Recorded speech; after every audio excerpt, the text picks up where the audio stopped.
Good afternoon, everyone, and thanks for taking time out of your busy schedules today to spend about an hour with me. I'm Mike Spirakis, the president of Producer Activity. I work with agencies across the country sharing ideas of what it takes to drive an activity culture, and I also conduct life-changing week-long prospecting boot camps for producers. For those of you that are on this webinar live, at the bottom of your screen, there's a place for you to input questions. You can put those questions in as I'm doing the presentation, and I'll answer all the questions at the very end of this webinar. So a little bit about myself. I've been passionate about creating activity and prospecting for a really long time. I'm the guy that started out when I was 15 years old in a much different insurance world than we're in today. Back then, when everything was X-date driven and transactional, then on the benefits side of the business, there was dozens of carriers that were writing business versus the 3 to 4 effectively writing benefits today. So a much different, simpler time. Training was, here's your desk, here's your phone, now get to work. There wasn't caller ID and all these things out there. So changes throughout the industry have been rapid, from transactional sales to solution sales to today's insight sales. So I talk to a lot of agencies, clients, and producers on a regular basis. And one of the things that is pretty clear is most agencies have a good handle, for the most part, on their sales process. So they focus heavily on the sales process. They do a really good job at that. But when we get into conversations and we start talking about activity and prospecting, it's almost the opposite, where most don't have a good handle on that side of the business, the creating activity side. So we talk about the importance of accountability for an agency to be successful. So why do leading agencies consistently see double-digit organic growth? Why do leading agencies validate new producers within 24 to 36 months? And why do leading agencies make sure their producers are unstuck at all times? And that's all producers, right? So there are many pieces of the pie that we need to hold accountable for success, and one of those is activity. It's just one piece, but it's a really important piece. The fact is, the ones that are doing this are truly leading. They're involved and holding their producers accountable, and they hold themselves accountable as well. It's funny. People seem to rush to use the word micromanagement if a leader stays focused on results and what it takes to get to that goal. Folks, that's just head trash. It's our job to lead. Creating activity needs to be one of those pieces of success. Creating activity is my passion and my forte, and that's what I'll be discussing today. So, what are the objectives today? I'd love for you to walk away with a snapshot of what it would take to implement an activity culture. Understand that organic growth is alive and well, and realize the successful impact an activity culture has on onboarding success. So an activity culture, what does that really mean? It's a culture which focuses and encourages quality activity as the single most important driver to deliver revenue throughout the organization. Now, with that being said, producers need to have insurance knowledge, the technical skills. If they're a new producer, they have to have great mentors. You have to understand the markets that you have available, the carriers. You have to have a great sales process in the end. But it all starts with opening that door and getting in to meet those prospects. A term I like to say is, without at-bats, you're never going to get hits, and you're certainly not going to hit a home run. With an activity culture, we're looking for quality at-bats as often as possible. So, over the past decade, we've seen a lot of focus on acquisitions within agencies and leaning more towards acquisition growth than organic growth. So we're starting to see that shift and turn back to organic growth, which again is alive and well. Agencies also realize the successful impact an activity culture has on their onboarding success. We see agencies struggling to onboard new producers, And we also see agencies who have those producers who are stuck. These are the producers that are at 300 or 600 or $1 million in revenue in their book, but it seems they're only able to replace the amount of business that they lose each year, and they're stuck at that certain level. Everything we do as an agency to be successful comes down to revenue and the margins we bring in. So if we walk backwards through that, to have revenue, we have to have opportunities. To have opportunities, we need to have appointments. And to have those appointments, we need to be prospecting. I'm going to share with you some success stories from some agencies that I've worked with or have put an activity culture into place that are doing quite well. I worked with some agencies. One in particular had set over 1,400 appointments in a single year and produced millions worth of revenue, averaging out to be about $95,000 in new business from cold call prospecting and emailing alone from unvalidated producer. Now, obviously, there's a delta there. Some close $30,000 in revenue and others close $300,000, but the average is $95,000. And again, that's prospecting activity revenue, in addition to any other type of revenue they'd have, either through relationships, networking, current clients. I have a brand new producer who closed a $200,000 deal as their very first deal. Multiple producers who closed their first piece of business within 45 days of embracing this culture. We see producers that set over 100 appointments in a single year. Agencies in the past that had had 50%, 70% attrition for onboarding now have 70 to 90% success rates. The great part about it is that now that I've been working in this type of culture for years, I found that it isn't just one of those things that's a quick boost or a program that ends. These agencies have been able to maintain and continue driving activity, which leads to all the great things for an agency and the producer, including our bottom line of revenue. Also, producers who are raised in this culture tend to stay in this culture. In other words, it's what you know, right? So if you come in when you start as a new producer and this is the way you were taught, this will likely be the way that you'll develop business for most of your career. So, expectations.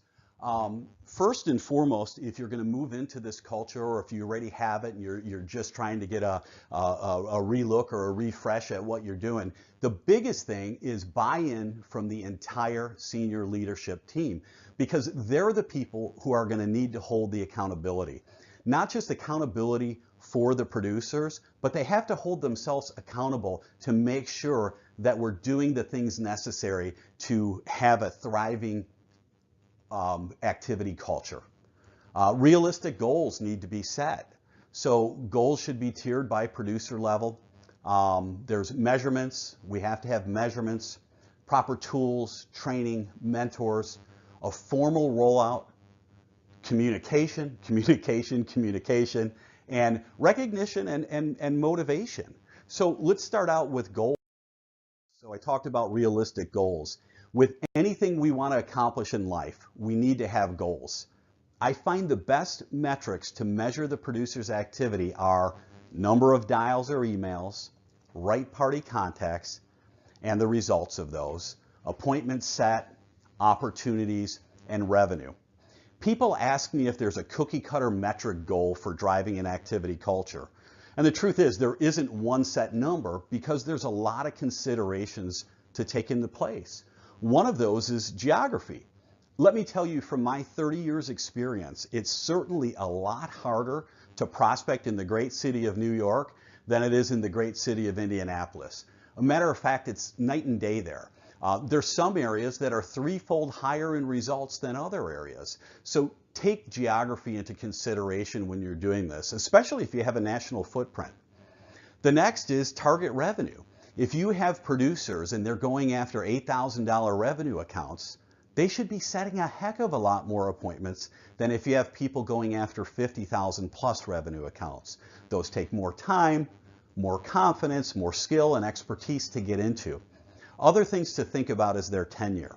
How long have they been at the agency and what's their book size, right? The reason I bring up tenure is if you have some producers at your agency who are getting ready to exit, they're in the fourth quarter of their career, the likelihood of them embracing and moving forward is not too great. You're probably not going to have someone walk out the door that has a $3 or $4 million book of business. So really think about who you're putting these goals on and who you want to participate.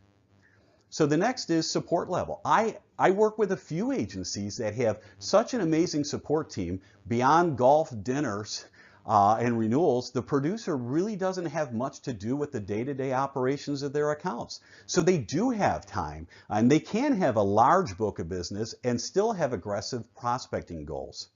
So here is an example that I have here. Minimum expectation of 75 dials a week or emails, a goal of 2 appointments per week average. The reason I say average is you're going to have some weeks where you have 0 appointments and others with 5.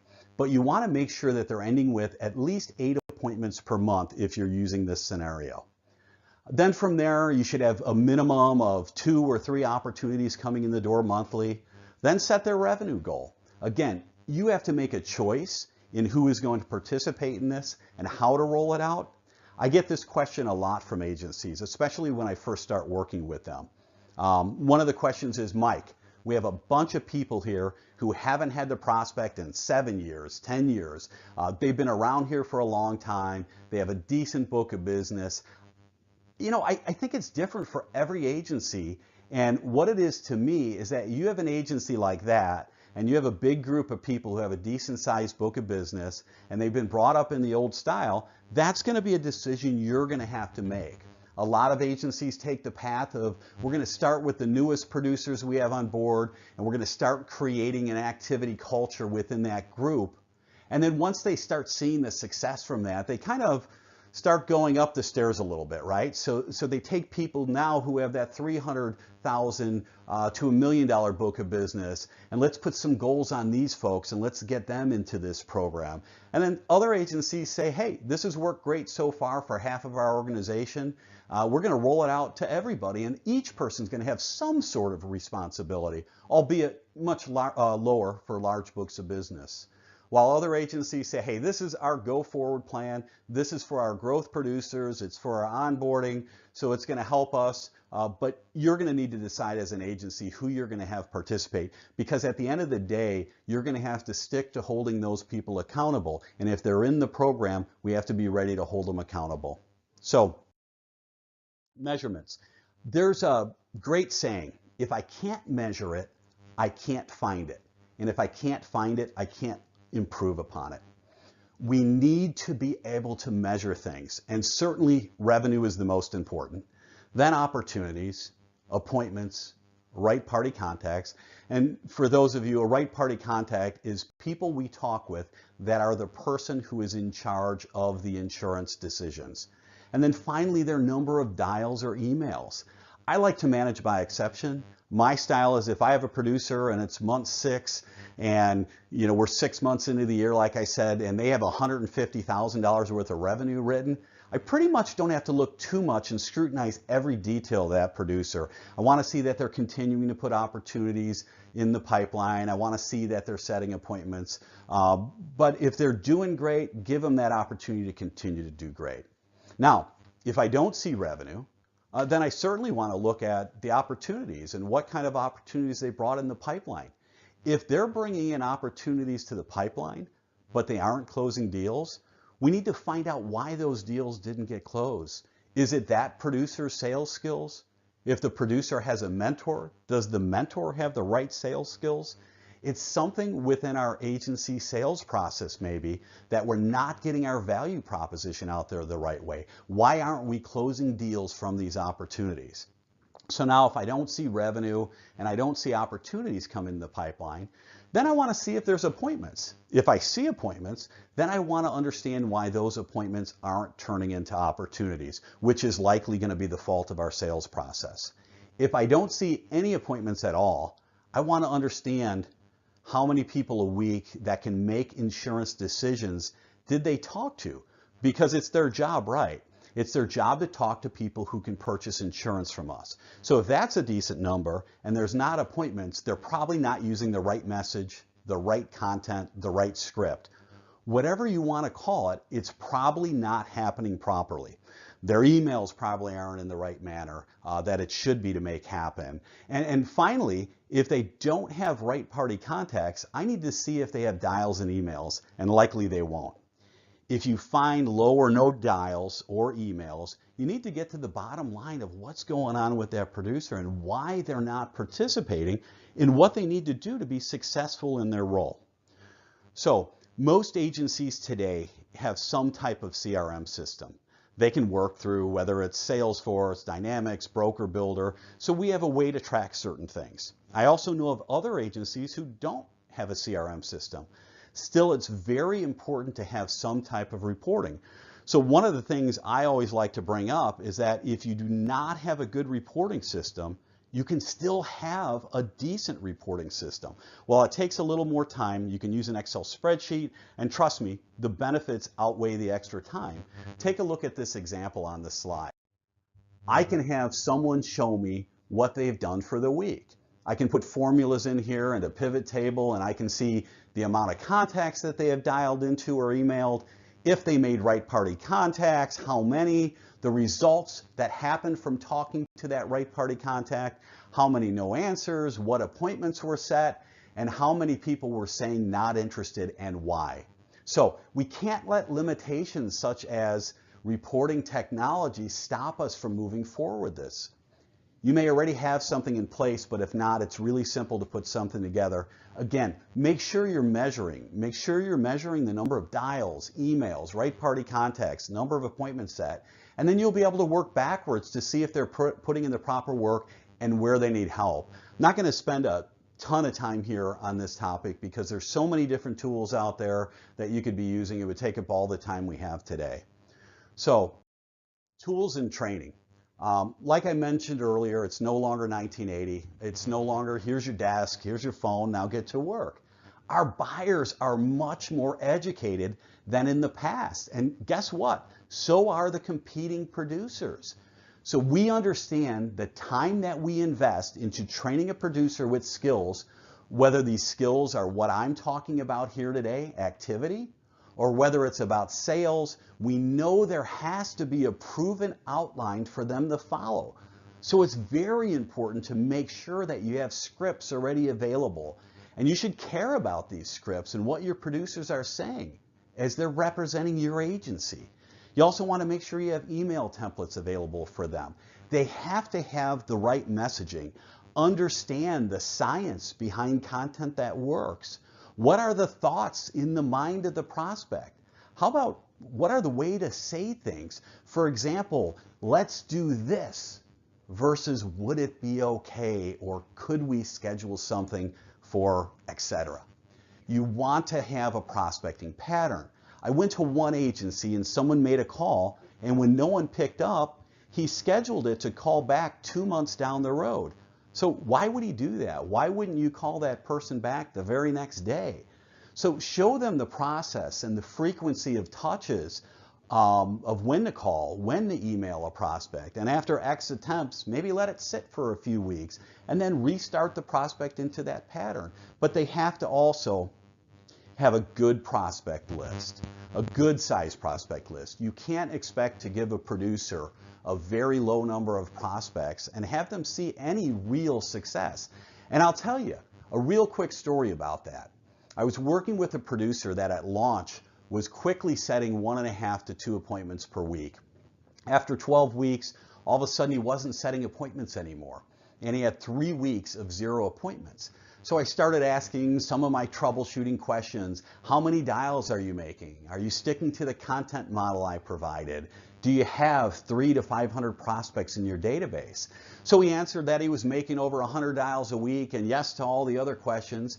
So I asked him to pull up his database and give me the exact count of prospects. And we found out that really all he had to start with was about 150 prospects. And now he was down to 73 callable records. So think about that. He said 18 to 22 appointments, 20 people scheduled a future callback, 20 people said they weren't interested. So what's left is all the no answers and voicemails repeating over and over. I'm not sure why he thought he had about 400 records, but I'm glad I was there to help him. We got him back up to 400 records, and bam, he's back to 1.5, 2 appointments every week again. So producers need to have that. They also need to have tools such as a Hoover's or a OneSource, which are databases that offer research on who the executives of the companies are, email addresses, it shares revenue and the size of the employees of the company, and a little bit of information on what they do and who their competitors are. For those of you on the benefits side, you should be familiar with MyEdge, which is a 5500 lookup service, which gives a ton of great information. Judy Diamond's another company similar to MyEdge. And then last but not least, there's Data Lister. Data Lister is available in most states, but not every state. But it's a great tool for the property and casualty marketplace. It's actually a work comp tool that gives information on who signs the work comp certificate, what carrier they're with, and what their actual X date is. Now, while I don't do a ton of transactional calling, it sure would be nice to know if the person that I was about to call is actually renewing tomorrow and I'm wasting my time, right? So if I knew that, I could push that call off for a few weeks after the renewal and have a much more solid conversation. But on the flip side, I also want to know if I'm about to call somebody that's renewing in 60 days or 100 days from now, because I think that conversation sounds a little different than if they just renewed, right? So another great advantage is knowing the carrier that they're with compared to who you may bring to the table, or to find out if it is a BOR opportunity for you. So there's some really valuable information in making sure that they have the right tools. I will tell you this, the agencies that I've seen have the most success are the ones who make sure somebody internally or somebody externally is spending time coaching their producers on prospecting. Somebody needs to be cold calling, coaching these producers. They have to sit with them from time to time. You have to do ride-alongs with these producers. You have to make sure of the way that they are saying things, their delivery, their pace, tone, inflection, confidence, and that they don't sound scripted. So they have to be using the proper techniques. You need to make sure that they can overcome objections, right? So you truly need to be able to spend time. It's not enough to just tell them they should be prospecting and what their goals are. So we need to measure how well they're doing at that, and having some type of tracking system really streamlines that and saves a ton of time for both the producers and the leadership team. And finally, probably as important as any other one, is making sure that they have that leadership there, making sure that somebody is supporting them in this effort and driving forward with this effort. We are here to lead. So, mentors. One thing that people ask me for producers that are newer within the organization, people that they bring on that are brand new or 6 months in the industry or a year in the industry, if there's any other tools that they need, and certainly there is. For one, they have to have a mentor. Please don't buy into the philosophy that it's best to learn from mistakes. If you do, you are not only missing out on great learning opportunities for these producers, you're leaving revenue on the table. So the other question is, what type of mentor system, Mike? So what's the best way to set this up? So I'd pocket these into 3 different groups. So the first one is the one-on-one mentor. This is where you have a producer and you assign that producer a mentor, and that producer only works with that one mentor and they become their guide. The second is the selected mentor group. This is the one that I like best. In this case, you take certain people within the organization. You know they're the standout people, they're good coaches, good leader, they're great salespeople, and they're actually very passionate about being a mentor.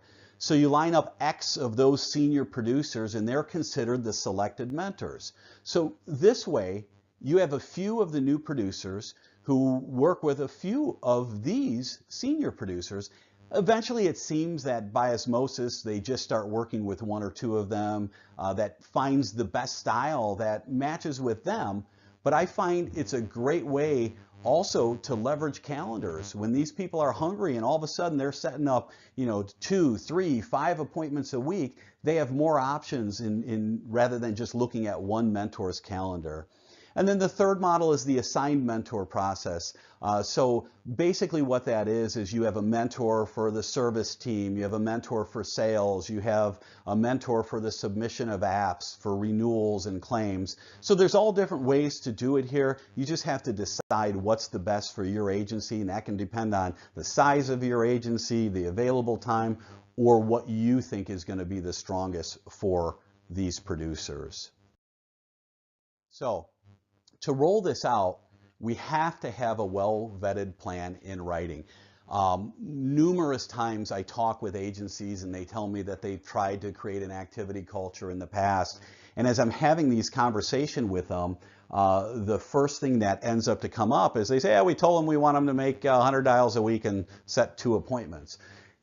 No, we have to have the plan in writing. What are the expectations of that producer? And remember, it's not wrong to have expectations spelled out. If we were to take any other type of job, let's say we were in a warehouse, the job would be to move the boxes from the right side of the building to the left side of the building by the end of the day, and then they get paid. The job of the producer is to be able to create activity so we have opportunity to make sales, right? So have this plan, roll it out properly, make sure everybody understands it. Share opportunities that are available to them, the successes that they're going to reap from this culture, and do it in person. This isn't something that gets emailed out. This is a big event for the agency.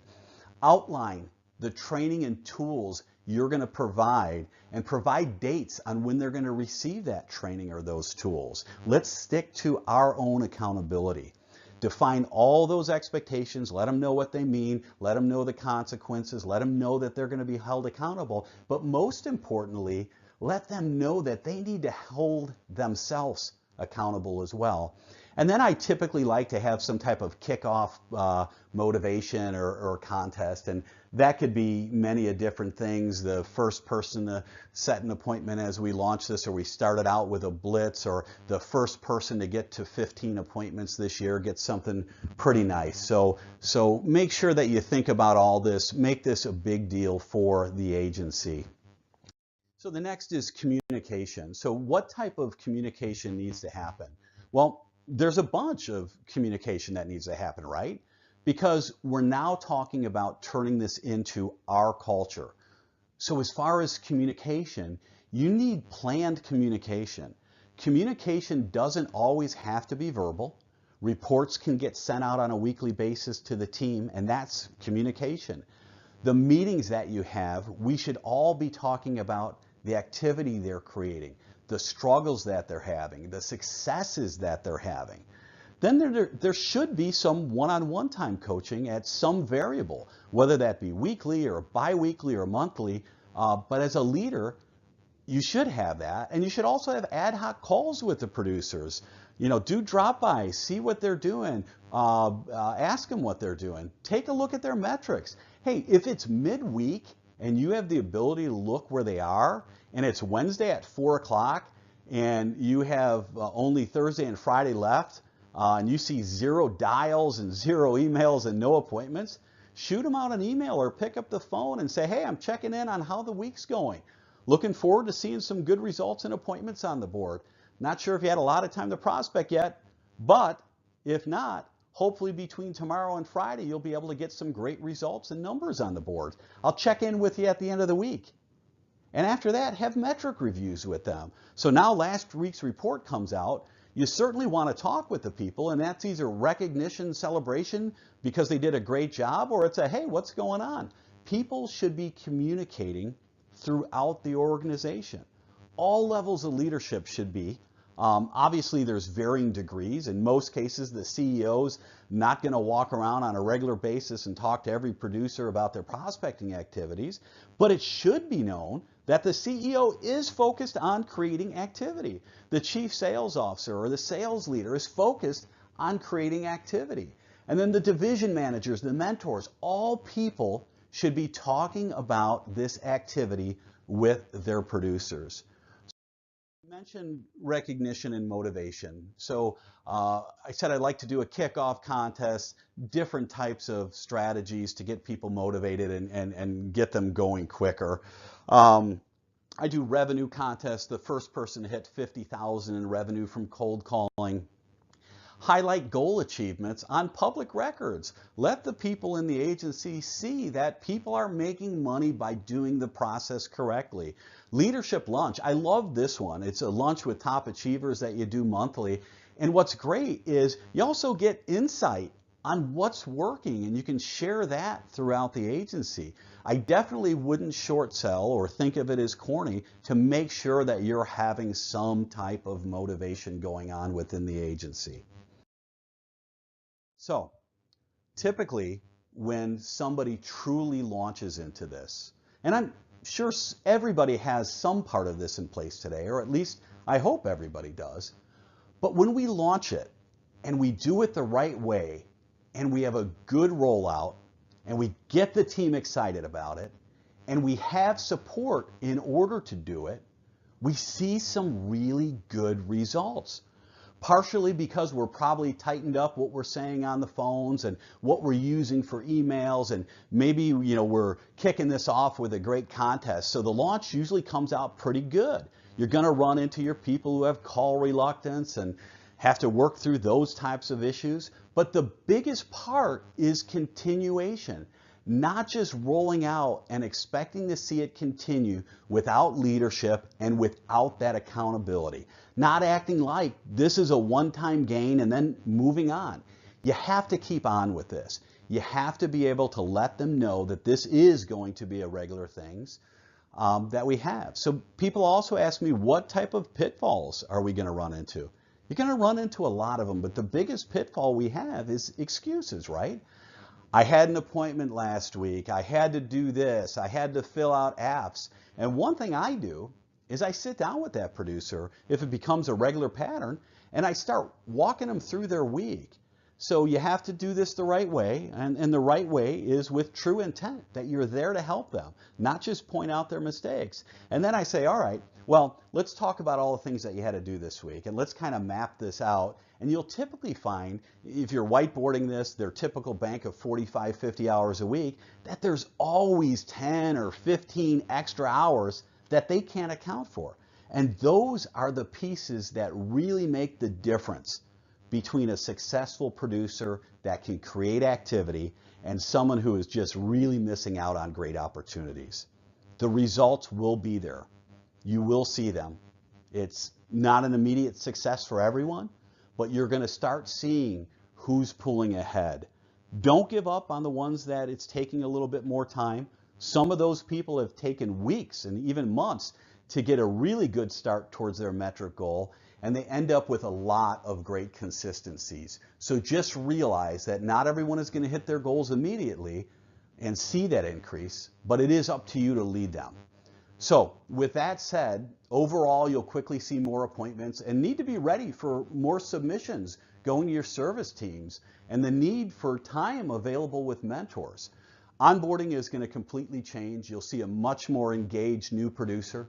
When they come in the door, they're going to feel like they're contributing early, that they're going to feel the success when they set those appointments. And you're actually effectively helping them learn quicker by driving an activity culture. By offering an activity culture, you are giving them the opportunity to set appointments, go on appointments of their own quickly, and learn from those mentors or the sales leader.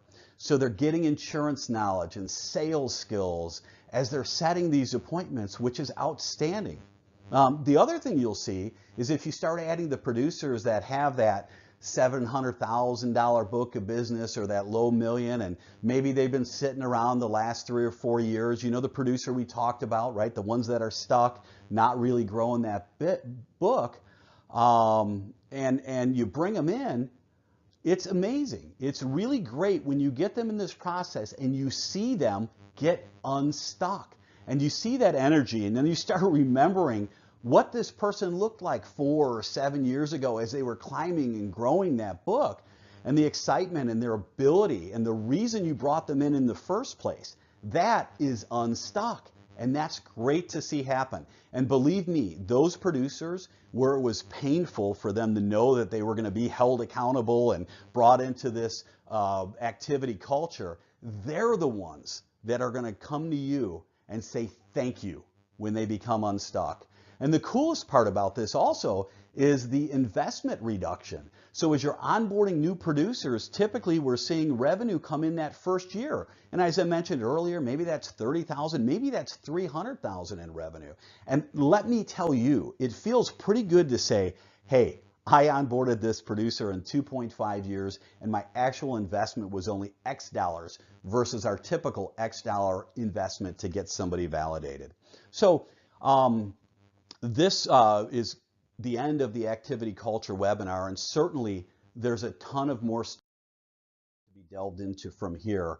What I'd like to do at this point is answer some of the questions that have been coming in through the webinar. So let's start with the first question. First question is, do a majority of mentors share the book of business with new producers? And if so, for how long?